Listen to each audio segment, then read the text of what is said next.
الله نحمده ونستعينه ونستغفره ونؤمن به ونتوكل عليه ونعوذ بالله من شرور أنفسنا ومن سيئات أعمالنا من يهد الله فلا مضل له ومن يضلل فلا هادي له أشهد أن لا إله إلا الله وحده لا شريك له وأشهد أن سيدنا ونبينا ومولانا محمدا عبده ورسوله أرسله ربه بالحق بشيرا ونذيرا وداعيا إلى الله بإذنه وسراجا منيرا صلى الله تعالى عليه وعلى آله وصحبه وبارك وسلم تسليما كثيرا أما بعد فأعوذ بالله من الشيطان الرجيم بسم الله الرحمن الرحيم ولكل أمة جعلنا منسكا ليذكروا اسم الله على ما رزقهم من بهيمة الأنعام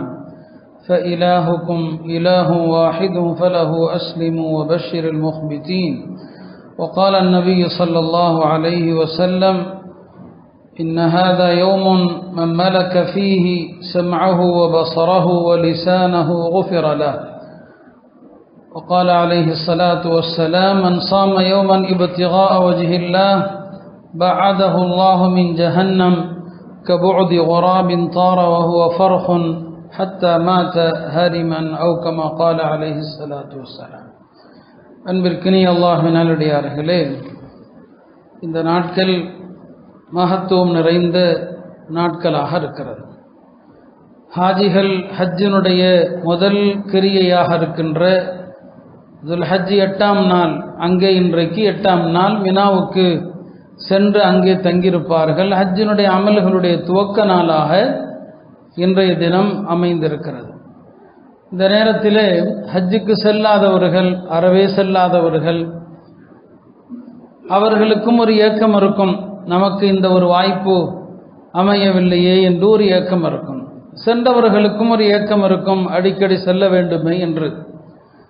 அல்லாஹ் எல்லோருக்குமே ஹஜ்ஜுடைய வாய்ப்பினை மீண்டும் மீண்டும் தருவானாக. அருமையானவர்களே, நாம் இங்கிருந்தாலும் சில அமல்களை கொண்டு ஹஜ்ஜினுடைய நன்மையை பெறலாம், சில அமல்களை கொண்டு உம்ராவுடைய நன்மையை பெறலாம். இங்கிருந்தவாறே பெற முடியும். அத்தகைய அமல்களையும் ரசூல் ஸல்லல்லாஹு அலைஹி வஸல்லம் அவர்கள் நமக்கு கற்றுத்தந்தாங்க. அதில் முதலாவது என்னன்னு சொன்னால், நம்முடைய தூய எண்ணம், நீயத். சில அமல்கள் நம்மால் செய்ய முடியாது, வாய்ப்பில்லை, அதற்கு நம்மிடம் வாய்ப்பில்லை. ஆனால் அந்த அமல்கள் செய்வதற்கான நிபந்தனை எனக்கு அல்லாஹ் தந்திருந்தா நான் கண்டிப்பாக செய்வேங்கிற எண்ணம் இருக்கணும். இதான் இன்னமல் அமாலு பின்னியாத், அமல்கள் எல்லாம் எண்ணங்களை கொண்டு அமைகிறது. ஒரு ஹதீஸில் நபி ஸல்லல்லாஹு அலைஹி வஸல்லம் அவர்கள் சொன்னாங்க, அத்துன்யா லி அர்பஅத்தி நஃபர், உலகில் 4 வகையான மனிதர்கள் இருக்கிறாங்க. ஒவ்வொருவராக சொன்னாங்க. ஒரு மனிதருக்கு அல்லாஹ் கல்வி ஞானத்தையும் கொடுத்திருக்கிறான், செல்வத்தையும் கொடுத்திருக்கிறான். கல்வியும் இருக்கிறது, செல்வமும் இருக்கிறது. அவர் அந்த இரண்டையுமே அல்லாஹ்வுக்கு பிடித்தமான வழிகளிலே பயன்படுத்துகிறார். தாம் கற்ற அந்த கல்வியை கொண்டு அல்லாஹ்வை அஞ்சுகிறார், உறவுகளை அரவணைக்கிறார். தமது செல்வத்தில் என்னென்ன கடமைகளோ அந்த கடமைகளை எல்லாம் செய்கிறார். இவர்தான் உலகத்திலே சிறந்த மனிதர், மிக உயர்ந்த படித்தரத்தில் இருக்கிற மனிதர் என்று சொல்லிவிட்டு, இரண்டாவது நபர் யார் என்று சொன்னால், ஒரு மனிதருக்கு அல்லாஹ் அறிவை கொடுத்திருக்கிறான், மார்க்க ஞானத்தை கொடுத்திருக்கிறான், அவர்கிட்ட செல்வம் இல்லை. இவர் அந்த முதலாவது மனிதரை பார்த்து இவர் நினைக்கிறார், எனக்கும் அல்லாஹ் செல்வத்தை கொடுத்திருந்தால் இவர் செலவழிப்பது போல நல்ல வழிகளில் நானும் செலவழிப்பேன், இவர் உறவுகளை அரவணைப்பது போல நானும் அரவணைப்பேன் என்று நினைக்கிறார். ஆனால் அவர் கையில் காசு இல்லை. இப்போ அவருடைய எண்ணம் தூய்மையாக இருந்தார், என்ற காசு இருந்தா நானும் செலவு செய்வேன் என்ற எண்ணத்தில் தூய்மையா இருந்தா, எண்ணம் தூய்மையா இல்லையாங்கிறது அல்லாஹ்வுக்கு தெரியும். இவரும் நன்மையிலே முதல் மனிதரை போல என்று பெருமானார் ஸல்லல்லாஹு அலைஹி வஸல்லம் அவர்கள் சொன்னாங்க. அந்த வகையில் ஹஜ்ஜுக்கு இந்த வருஷம் போயிருக்கிறாங்க இல்லையா, போகாதவர்களும் நினைக்கணும், இந்த ஆண்டு எனக்கும் வாய்ப்பு இருந்து, எனக்கும் செல்வம் இருந்து போவதற்கான வாய்ப்பை கொடுத்திருந்தா நானும் போயிருப்பேன் என்ற தூய எண்ணம் இருந்தால் ஹஜ்ஜுடைய நன்மை உங்களுக்கு கிடைச்சிடும். நபி ஸல்லல்லாஹு அலைஹி வஸல்லம் அவர்கள் தபூக் போரில் இருக்கிறாங்க. இஸ்லாமிய வரலாற்றில் ரொம்ப கடுமையான வெயில் காலத்தில் நடந்த, தொலை தூரமும் அதிகம் வெயில் காலத்தில் நடந்த ஒரு போர் தபூக் போர். அந்த போர்க்களத்திலே ஒரு இடத்துல பெருமானார் ஸல்லல்லாஹு அலைஹி வஸல்லம் சொல்லுவாங்க, நாம் இங்கே போர்க்களத்தில் இருக்கிறோம், சிலர் போருக்கு வராமல் மதீனாவில் இருக்கிறாங்க, அந்த மதீனாவில் இருக்கிற அந்த முஸ்லிம்கள் நன்மையில் உங்களுக்கு கூட்டாக இருக்கிறார்கள் சொன்னாங்க. இப்போ சஹாபாக்கள் கேட்டாங்க, யார சொல்லலாம், அது எப்படி, நாம் இவ்வளவு தொலை தூரம் எல்லாத்தையும் விட்டுட்டு வந்திருக்கிறோம், எதிரிகளுடைய அச்சத்தில் இருக்கிறோம், எதிரிகளுடைய நாட்டில் உட்கார்ந்துருக்கிறோம், நன்மையில் நாமும் அவர்களும் சமமானு சொல்லி நபி அவங்க சொன்னாங்க, அவர்களும் இந்த போருக்கு வர வேண்டும் என்ற எண்ணத்தில் இருந்தாங்க. ஹபஸஹுமுல் உதுர், ஆனால் அவர்களால் வர முடியல. போருக்கு வருவதற்குரிய வாகனம் உங்கள்கிட்ட கிடையாது, எண்ணத்தில் அவர்கள் உங்களோடு தான் இருக்கிறாங்க, அவங்களுக்கும் கூலி உண்டுன்னு சொன்னாங்க. அப்போ நம்முடைய எண்ணம் இருக்கணும், தூய எண்ணம். அந்த எண்ணம் இருந்தால் அங்கே ஹாஜிகள் மினாவில் இருந்து பெறுகிற நன்மையை இங்கிருந்து நீங்கள் பெற முடியும் என்று பெருமானார் ஸல்லல்லாஹு அலைஹி வஸல்லம் அவர்கள் நமக்கு கற்றுத்தந்தாங்க. அடுத்தபடியாக சில அமல்களே இருக்கிறது, ரொம்ப லேசான அமல்கள் தான். அந்த அமல்கள் செஞ்சால் ஹஜ்ஜுடைய நன்மை, உம்ராவுடைய நன்மை. அதில் ஹதீஸில் வந்த ஒரு சில விஷயங்களை நான் சொல்கிறேன்.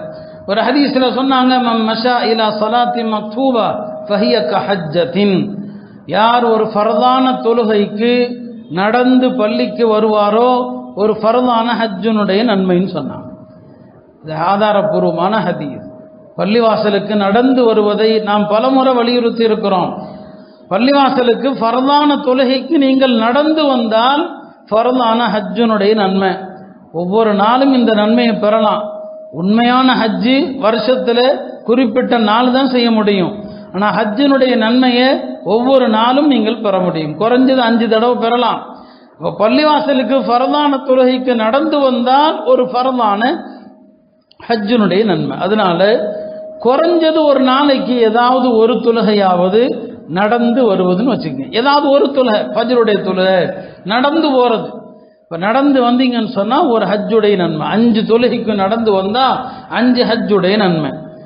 அதே போல் அடுத்து சொன்னாங்க, நஃபிலான தொழுகைகளை பொறுத்த வரைக்கும் சில தொழுகைகள் வீட்டில் தொழணும். அது வீட்டில் தொழுவுறதா நல்லது. இப்போ மகரிபுடைய பின் சுன்னத்து இருக்குது, அதை வீட்டில் தொழுவதை தான் பெருமானார் ஊக்குவிச்சாங்க. சஹாபாக்கள் மகரிபுக்கு பிறகு சுன்னத்தை பள்ளியில் தொழுத போது இந்த தொழுகை வீட்டில் போய் தொழுங்கன்னு சொன்னாங்க. அது வீட்டில் தொழ வேண்டிய தொழுகை. சில நஃபில்கள் பள்ளியில் வந்து தொழுகிறது சிறப்பு. அதில் ஒன்று துஹாவுடைய தொழுகை.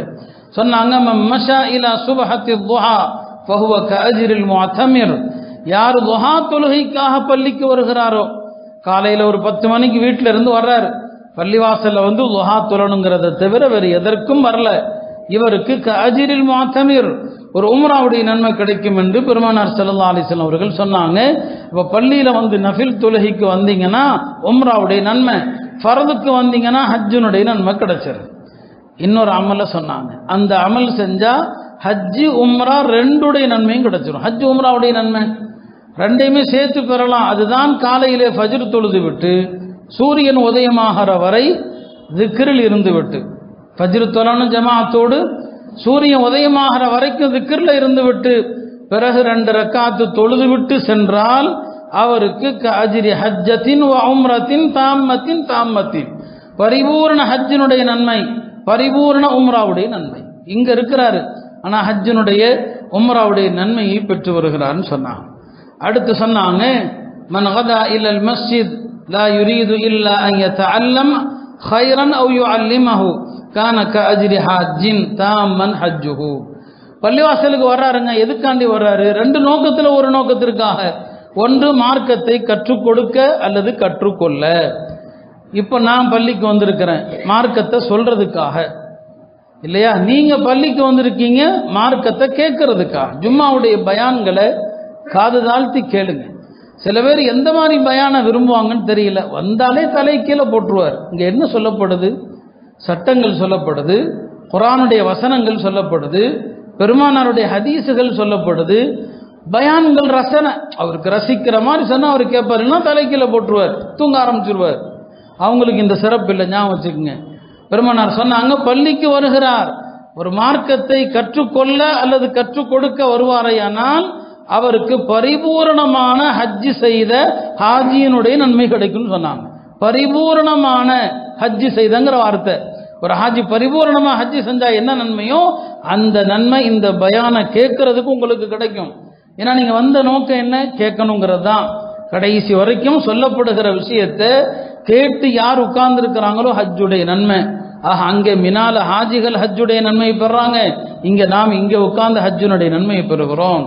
இப்படி பெருமானார் ஸல்லல்லாஹு அலைஹி வஸல்லம் ஹஜ்ஜுடைய நன்மையை சொல்றாங்க. அடுத்து சொல்றாங்க பாருங்க, இதெல்லாம் நீங்க ஹஜ்ஜுக்கு போகாம ஹஜ்ஜுடைய நன்மையை பெறலாம். ஒருவரை ஹஜ்ஜுக்கு அனுப்பினால், ஹஜ்ஜுக்கு போவதற்கு உதவி செய்தால் அவருக்கும் ஹஜ்ஜுடைய நன்மை. அல்லது ஒரு ஹாஜி போயிருக்கிறாருங்க, ஹஜ்ஜுக்கு போயிருக்கிறாரு, அவருடைய பிள்ளைகளை எல்லாம் விட்டுட்டு போயிருக்கிறாரு. அந்த பிள்ளைகளை அவர் திரும்பி வர்ற வரைக்கும் நீங்க பாத்துக்கிறீங்க, நீங்க கவனிச்சுக்கிறீங்க. சொன்னாங்க அவர் ஹஜ்ஜில் என்னென்ன நன்மைகள் செய்வாரோ அவை அனைத்தும் இவருக்கும் கிடைச்சிரும். அப்படி எத்தனை பேர் இருக்குல்ல, பிள்ளைங்களை கூப்பிட்டு எல்லாரும் போறதில்லை, விட்டுட்டு தான் போறாங்க. அந்த பிள்ளைகளை யார் பராமரிக்கிறாங்களோ அவர்கள் நன்மையிலே அவர்களுக்கு கூட்டாகி விடுவார்கள் சொன்னாங்க. அருமையானவர்களே, ஆக இதெல்லாம் நாமும் ஹஜ்ஜி செய்ய முடியவில்லையே என்ற ஏக்கத்தில் இருப்பவர்களுக்கு ஆறுதல். இதெல்லாம் நீங்க செஞ்சா உங்களுக்கும் ஹஜ்ஜுடைய நன்மை, இதையெல்லாம் செஞ்சா உங்களுக்கும் உம்ராவுடைய நன்மை கிடைக்கும் என்று ரசூல் ஸல்லல்லாஹு அலைஹி வஸல்லம் சொன்னாங்க. அடுத்து அதை எல்லாவற்றையும் விட அடுத்து வருகிற அரஃபாவுடைய நாள். நமக்கு அரஃபாவுடைய நாள் நம்முடைய பிறை கணக்கில் ஞாயிற்றுக்கிழமை, சவுதியில அவங்களுடைய கணக்குப்படி நாளைய தினம். இதுல ஒரு கூட்டம் குழப்பும்.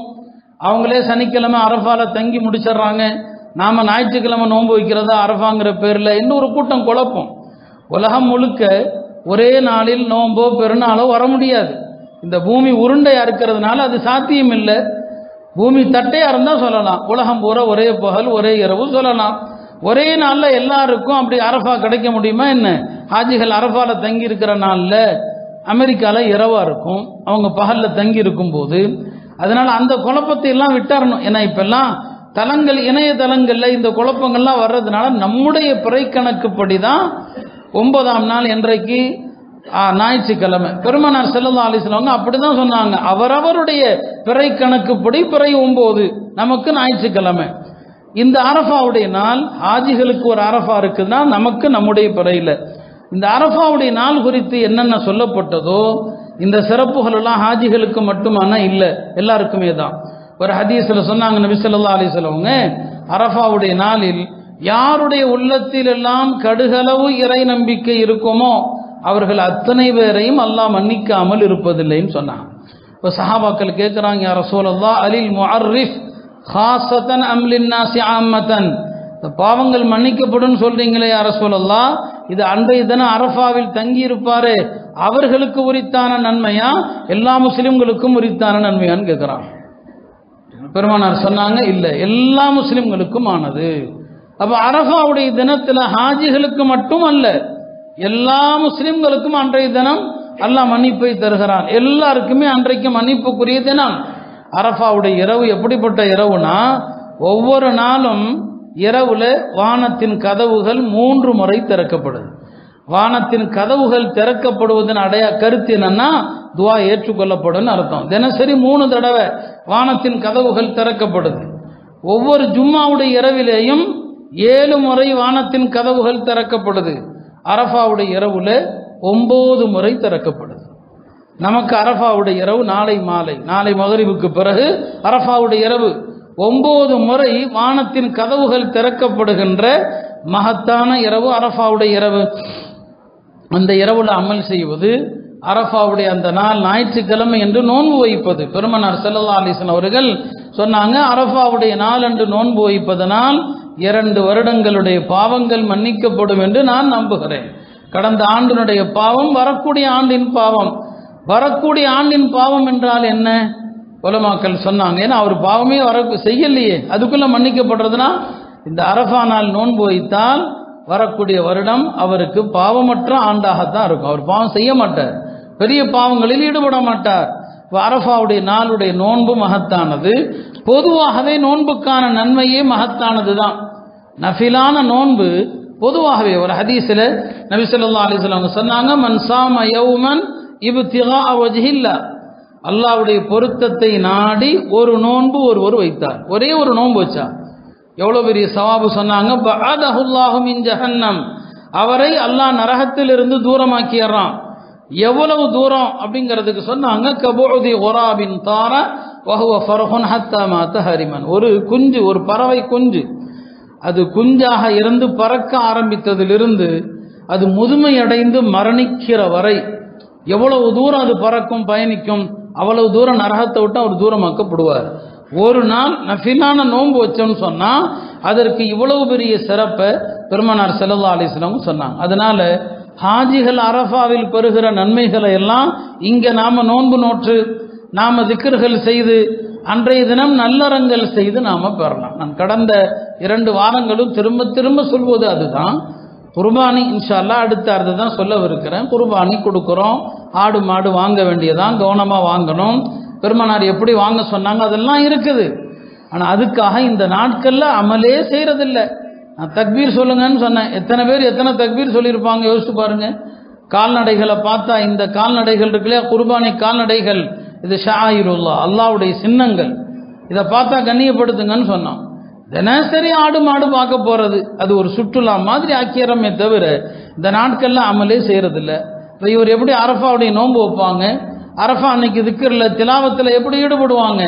அரஃபாவுடைய தினத்தில் பெருமானார் சொன்னாங்க, அரஃபாவுடைய நாளில் தன்னுடைய நாவையும் தன்னுடைய பார்வையையும் தன்னுடைய செவியையும் இந்த 3ஐயும் யார் கட்டுப்படுத்தி வைத்திருப்பாரோ ஓஃபிர லஹு, அவருடைய பாவங்கள் மன்னிக்கப்படும். எனவே ஞாயிற்றுக்கிழமை அன்றைய தினம் நோன்பு வைங்க. சுன்னத்தை முஅக்கதா, அது வலியுறுத்தப்பட்ட சுன்னத்தது. யாருக்கு வாய்ப்பு இருக்குதோ நோன்பு வைங்க. வீட்டில் உள்ள பெண்கள் எல்லாரிடத்திலையும் சொல்லி நோன்பு வைக்க வேண்டிய நாள். அதே போல அன்றைய தினம் புறம் பேசுதல், தேவையில்லாத விஷயங்களில் ஈடுபடுதல், இதெல்லாம் விட்டு ஒதுங்கிய அமல்களில் ஈடுபடக்கூடிய ஒரு நாள் தான் அரஃபாவுடைய நாள். இந்த நாளில் பார்வையை பேணுறது, செவியை பேணுறது. இப்போ பார்வைகள் வீண் வெளியில் சுத்தினா தவறான பார்வைகள் வரும். அன்னைக்கும் ஆடுவாங்க மாடுவாங்கன்னு சுத்திட்டு இருந்தா தவறான பேச்சுக்கள் வரும், தவறான விஷயங்களை கேட்க வேண்டிய வரும்.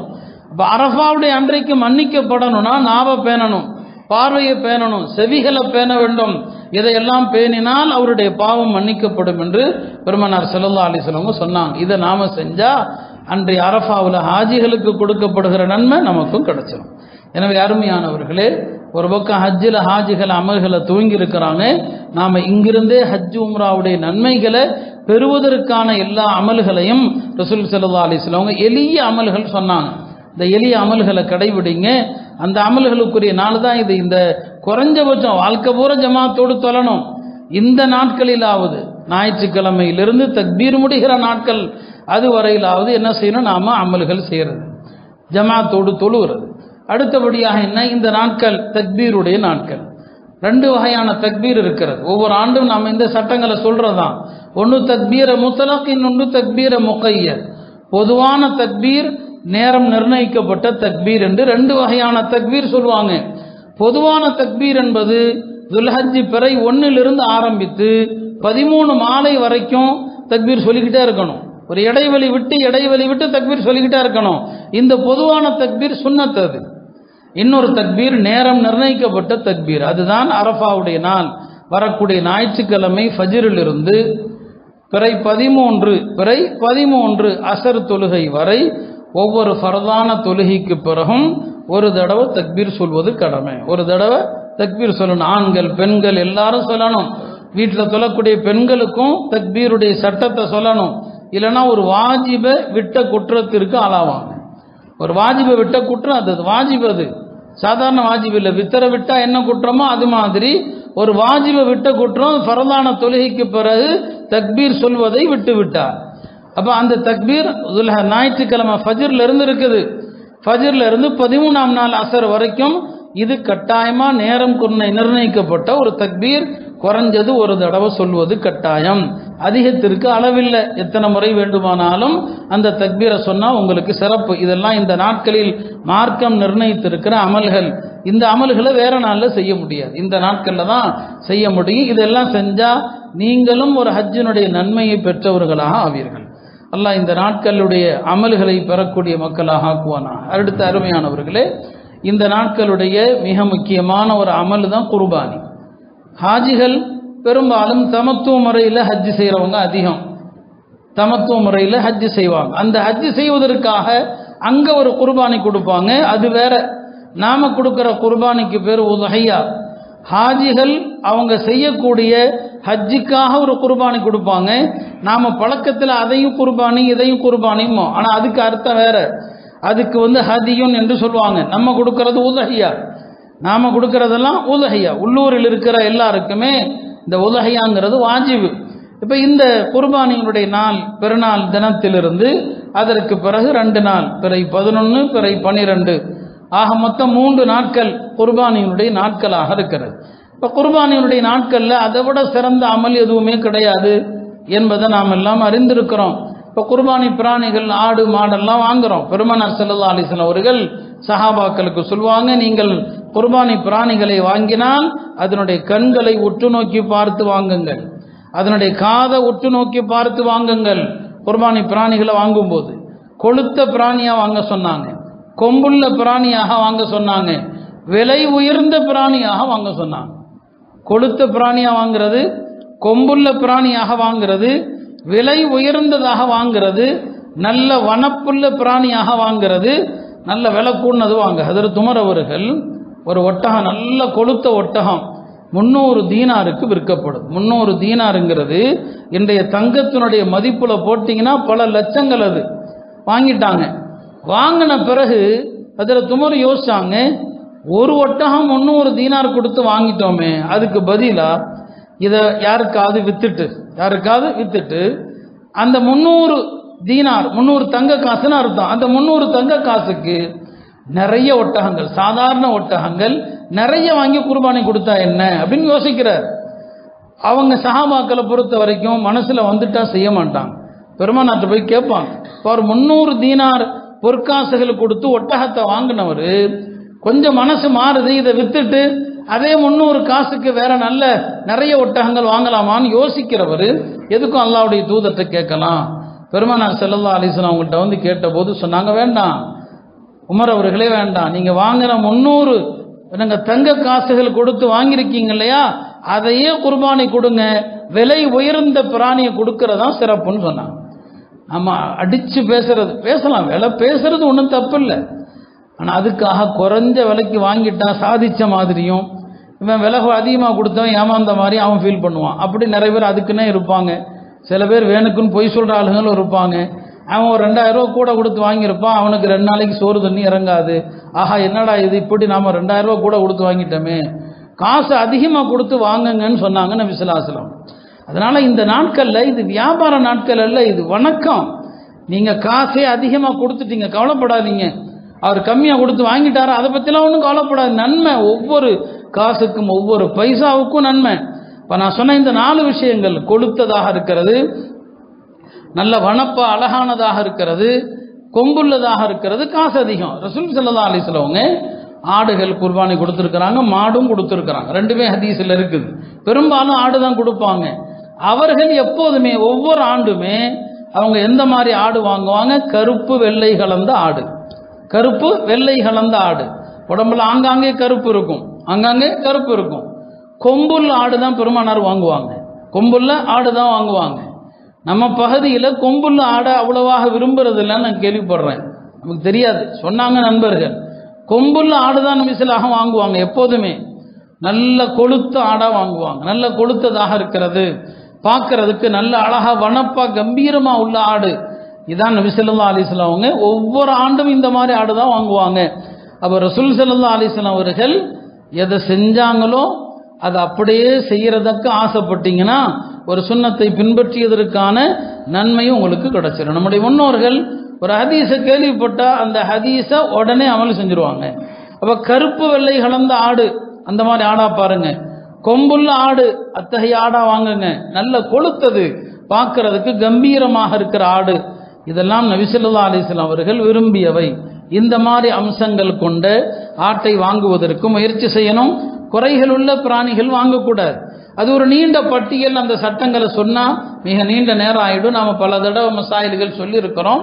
பெருமானார் ஸல்லல்லாஹு அலைஹி வஸல்லம் ஒரு ஹதீஸில் 4 விஷயம் சொல்லுவாங்க. கண் பார்வை, 2 கண் பார்வை இல்லாதது அல்லது ஒற்றை கண், ஒரு கண்ணில் பார்வை இருக்குது, ஒரு கண்ணில் பார்வை இல்லை, இத்தகைய பிராணிகளை குர்பானி கொடுக்கக்கூடாதுன்ட்டான்.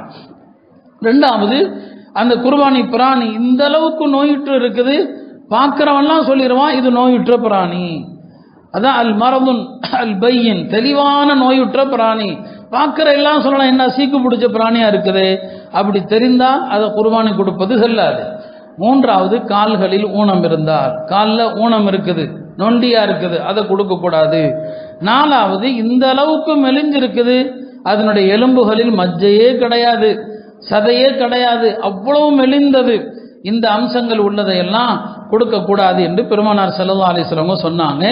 இந்த ஹதீஸ் அடிப்படையாக வைத்து தான் சட்டமேதைகள் குர்பானியில எத்தகைய குறைகள் இருந்தா குர்பானி செல்லாது, எந்த மாதிரி குறை இருந்தா செல்லும் என்றெல்லாம் மிக நீண்ட சட்டங்களை எல்லாம் ஒவ்வொரு மதுஹபுடைய அறிஞர்களும் சொல்லியிருக்கிறாங்க. அதனால உலமாக்கள் இடத்துல அதை கேட்டு தெரியணும். அதுல முக்கியமானது வயது, முக்கியமானது வயது. மாடா இருந்தா 2 வருஷம் கண்டிப்பா பூர்த்தியாக இருக்கணும். காலையில சில பகுதிகளுக்கு அப்படியே நடந்து போனப்ப நான் பார்த்தேன், அது யாருடையது எவருடையதுலாம் எனக்கு தெரியாது, யாரையும் குறிப்பாக சுட்டி காட்டுவது நோக்கமல்ல, கூட்டு குர்பானி செய்கிறாங்க இல்லையா. அந்த மாடுகளை பார்த்தா 2 வயசு கம்ப்ளீட் ஆகாத மாடுகள், இளங்கன்றுகளும் நிற்குது. இது எப்படி கூட அந்த குர்பானி, எப்படி அல்லாட்ட என்ன பதில் சொல்லுவாங்கன்னு எனக்கு தெரியல. 2 வயது பூர்த்தி ஆகல, தெளிவா தெரியுது. சின்ன கன்று வாங்கி வச்சிருக்கிறாங்க. 2 வயசு பூர்த்தி ஆகாத மாட்டை கொடுத்தா அது அறவே செல்லாது. அறவே என்னங்க செல்ல. அப்போ கூட்டு குர்பானி செய்கிறவங்க இதெல்லாம் கவனத்தில் வைக்கணும். ஒருத்தர் என்கிட்ட கேட்டார் 2 நாளைக்கு முன்னால, யாரோ ஒருத்தருடைய பேரை சொல்லி நீங்களும் அதில் பார்ட்னர் ஆமேன்னு கேட்டான். இப்படி ஒரு புரளியான்னு கேட்டேன். ஏதாவது ஒரு புரளி அப்பப்போ வந்துக்கிட்டே இருக்கும். அப்படிலாம் எதுலையும் பார்ட்னர்கள், அவர் யாருன்னு கூட தெரியாது, அவங்க சொல்கிற பேர் அந்த முகமே கூட நமக்கு தெரியாது. இதெல்லாம் அவ்வப்போது கிளப்பி விடுகிற ஒரு புரளி. யாரோ ஒருத்தருடைய பேரை சொல்லிவிட்டா சரியா போய்டும்னு சொல்லி, அந்த மாதிரிலாம் எதுலையும் கிடையாது இல்லைங்களா. அதுக்குள்ள போன ஒரு வதந்திகள் இதெல்லாம் இப்போ பார்க்கும்போது அந்த மாதிரி 2 வயதை விட குறைவானது என்று தெளிவாக தெரியுது. அதனால கூட்டு குர்பானி செய்கிறவங்களுக்கு 2 ஆலோசனைகள், 2 விஷயங்களை கவனிக்குமாறு ஆலோசனை சொல்கிறேன். ஒன்று, கண்டிப்பாக வயது பார்த்து கொள்ளுங்க. 2 வயது பூர்த்தியானது அப்படிங்கிறத உறுதிப்படுத்துங்க. 2வது விஷயம் என்னன்னு சொன்னால், அந்த 7 பங்குகளை சரிசமமாக கொடுக்கணும். 7 பேத்துக்கும் கரெக்டான முறையில் கொடுக்கணும். அவங்கவுங்க மாட்டில இருந்து கொடுக்கணும். அதில் குத்து மதிப்பாக கொடுக்கறது, எல்லாத்தையும் ஒன்றா கலந்து அத்தனை பேருடைய கறியும் கலந்து கொடுக்கறது, இதெல்லாம் குர்பானியினுடைய நன்மை வீணாக்கும். சில நேரங்களில் குர்பானியே செல்லாமல் போயிடும், குர்பானியும் கூடாது இந்த தவறுகளை செஞ்சீங்கன்னா. ஹனஃபி மதுஹபில் 7 பேருமே கண்டிப்பாக ஹலாலான வருமானமாக இருக்கணும். ஹனஃபி மதுஹபுடைய சட்டம் அதுதான். ஒருத்தருடைய காசு ஹராமான வருமானத்தில் பெறப்பட்டதா இருந்தால் அந்த குர்பானி 7 பேருடையதும் செல்லாது. இதை நீங்கள் கவனத்தில் என்ன செய்யணும், எடுத்துக்கொள்ளணும். இந்த விஷயங்கள் எல்லாம் பேணி குர்பானி செஞ்சாதான் குர்பானி கூடும். அதனால கூட்டு குர்பானி இப்போ எல்லாருமே செய்கிறாங்க. அதில் அவர்களுக்கு ஒரு லாபம் பார்க்கறது ஒன்றும் தப்பு இல்லை. அவங்க அதுக்காண்டி உழைக்கிறது, மெனக்கெடுறது, அதெல்லாம் அதில் ஒரு லாபம் வருதா, அது ஒரு ஹலாலான வருமானம், தொழில் தப்பு இல்லை. சில நேரங்களில் மார்க்கத்தினுடைய சில விஷயங்களை வச்சும் சம்பாதிக்கலாம், ஒன்றும் தப்பு கிடையாது. ஆனால் மார்க்க சட்டங்களையும் மார்க்க வரம்புகளையும் பேணி தயவு செய்து குர்பானி கொடுக்கறது, இந்த விஷயங்களில் தான் அதிகமாக தவறு நடக்குது. ஒன்றும் வயசை பார்க்கறது இல்லை, குர்பானி எந்த நோக்கத்தில் சேர்றாங்கன்னு பார்க்கறது இல்லை. 7 பேருமே ஏதாவது ஒரு வணக்கம் அப்படிங்கிற நியத்தில் சேரணும். அது வெவ்வேறு வணக்கமாக கூட இருக்கலாம். இப்போ நேற்று ஒருத்தர் கேட்டாங்க, 7 பேத்தில் குர்பானி, சிலர் அக்கீக்கா நியத்தில் சேர்றாங்க, தாராளமாக கூடும். இப்போ இந்த யூடியூப்ல யாரோ பேசுறதுனால மதுஹபு சார்ந்தவர்கள் மதுஹபு சாராதவர்கள் என்று எல்லாரும் பேசுறதுனால, அதுக்கு தான் சொல்லுவேன், எல்லா பயானையும் கேட்காதீங்க, குழம்பி போவீங்க. அப்போ சில அஹ்ல் ஹதீஸ் ஆளுக நிறைய மதுஹபை பின்பற்றாதவர்களும் நிறைய பயான்கள்லாம் பண்ணுறாங்க, கேட்க நல்லா இருக்கவும் செய்யும். அதை கேட்டால் நம்ம குழம்புவோம். அவங்க இல்லை அக்கீக்காலாம் கூடாது, இப்போ நம்ம குழம்பிடுறோம். என்னடா அஜித்குமார் கூடுனாங்களே, இவர் கூடாதுங்கிறாரு. நம்ம ஹனஃபி மதுஹபை பின்பற்றுகிறோம், அதனுடைய சட்டம் என்னவோ அதை மட்டும் பாருங்க. தாராளமாக 7 பங்குல சிலருடைய பங்கு அக்கீக்கா நியத்திலையும் சேரலாம். இன்னும் சட்டம் சொல்கிறேன் கேட்டுக்குங்க. ஒரு மாட்டில் 7 பேர் சேர்றாங்க, சிலர் குர்பானியில், சிலர் அக்கீக்கால. ஒருத்தர் அப்போ தான் கல்யாணம் பண்ணியிருக்கிறாரு, வலிமா கொடுக்குன்னு நினைக்கிறாரு. ஒரு மாட்டில் ஒரு 3 பங்கு வலிமான்னு சேர்ந்துக்கிட்டார், கூடுன்னு இருக்கு ஃபத்வா. ஏன்னா வலிமாவும் வணக்கம், வலிமாவும் வணக்கம் இபாதத். 7 பேரும் ஒரு வணக்கத்தை நியத்து செய்யணும்.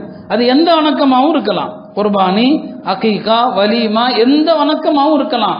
வணக்கமாக இருக்க வேண்டும் என்பதுதான் ஷரத்து. கரிங்கிற எண்ணத்தில் சேரக்கூடாது. ஒருத்தர் வெறும் கறிக்காக சேர்றார், அவர் எந்த வணக்கத்தையும் நியத்து செய்யாமல் எனக்கு கறி தான் வேணும், இந்த எண்ணத்தில் சேர்ந்தா மிச்சமுள்ள 6 பேருடைய குர்பானியையும் அது செல்லத்தகாததாக ஆக்கிவிடும். அதனால இந்த வணக்கங்கிற நியத்து வேறுபட்ட வணக்கமாக இருந்தாலும் தாராளமாக கூடும். அந்த அடிப்படையில் கூட்டாக குர்பானி செய்கிறவங்க இந்த சட்டங்களை மதிங்க. இது அல்லாஹ்வுடைய சின்னம். நான் சொன்னல ஷாயிருல்லாஹ், அல்லாஹ்வுடைய அடையாள சின்னம்.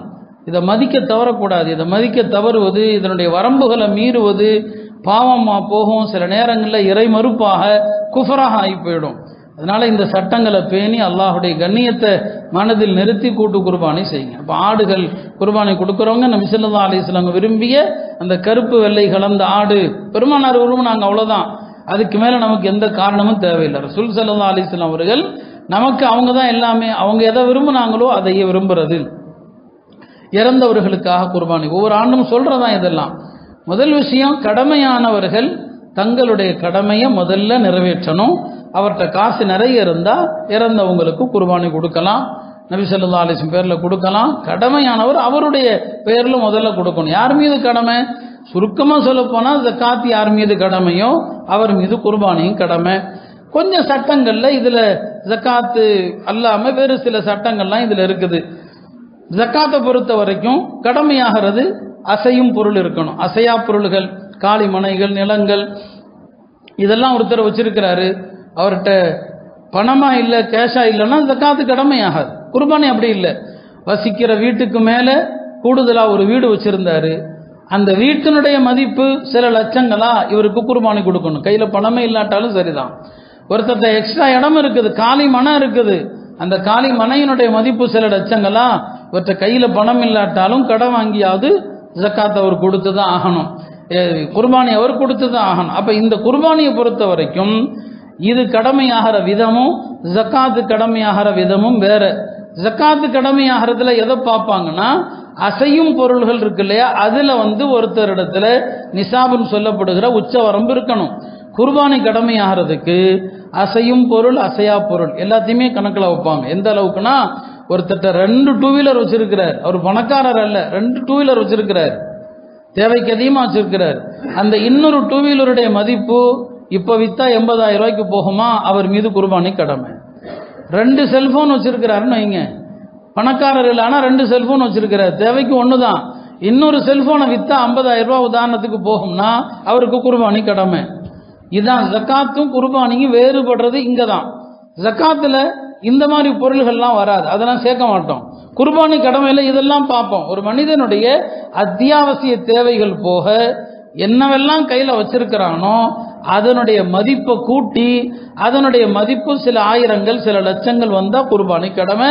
பணம் இல்லையே அவர்கிட்ட, அதை வித்தாவது குர்பானி கொடுக்கணும். ஆணாக இருந்தாலும் சரி, பெண்ணாக இருந்தாலும் சரி. பெண்கள் எல்லா பெண்கள்கிட்டையுமே நகை இருக்குது.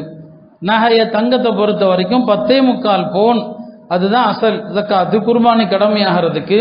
அப்போ பெரும்பாலான பெண்கள் 11 பவுனு 15 பவுனுன்னு வச்சிருக்கிறாங்க. இப்போ அவங்க பேரில் தனியாக ஜக்காத்து கொடுக்கணும். ஒரு ஆடு வாங்க முடியலையா, கூட்டு குர்பானியில் சேருங்க, முறையாக யார் கொடுக்குறாங்களோ அங்கே சேருங்க. இதுவெல்லாம் குர்பானியினுடைய சட்டத்திட்டங்கள், அதை பேண வேண்டிய அவசியம் இருக்குது. குர்பானியினுடைய இதர ஒழுக்கங்கள் இன்ஷா அல்லாஹ் இதுடைய காலை பயானில் சொல்லுவோம். 3 விஷயங்களை இந்த நேரத்தில் கடைசியாக நினைவுபடுத்தி கொள்கிறேன். முதலாவது, இந்த நாட்கள் நாம ஹஜ்ஜினுடைய அமல்களை இங்கிருந்து கொண்டே பெறலாம். அந்த அமல்களை முயற்சி பண்ணுங்க. அரஃபாவுடைய நோம்போடு அந்த அமல்கள் செய்ய முயற்சி செய்யுங்க. இரண்டாவது, தக்பீர். அரஃபா நாளிலிருந்து 13 வரைக்கும் உள்ள தக்பீர் ஆண்கள் பெண்கள் எல்லாருக்குமே அந்த தக்பீர் ஒரு தடவையாவது சொல்வது வாஜிபா இருக்குது. மூன்றாவது, இந்த குர்பானியினுடைய விஷயங்கள். இந்த 3ஐயுமே மார்க்கம் சொல்லக்கூடிய முறைகள் படி பேணி நடந்து அல்லாஹ் அதனுடைய முழுமையான நன்மையை பெறக்கூடிய தௌஃபீகை தந்தல்வானாக. வாஹிரு தாவானா அல்ஹம்துலில்லாஹி ரப்பில் ஆலமீன். இன்ஷா அல்லாஹ்.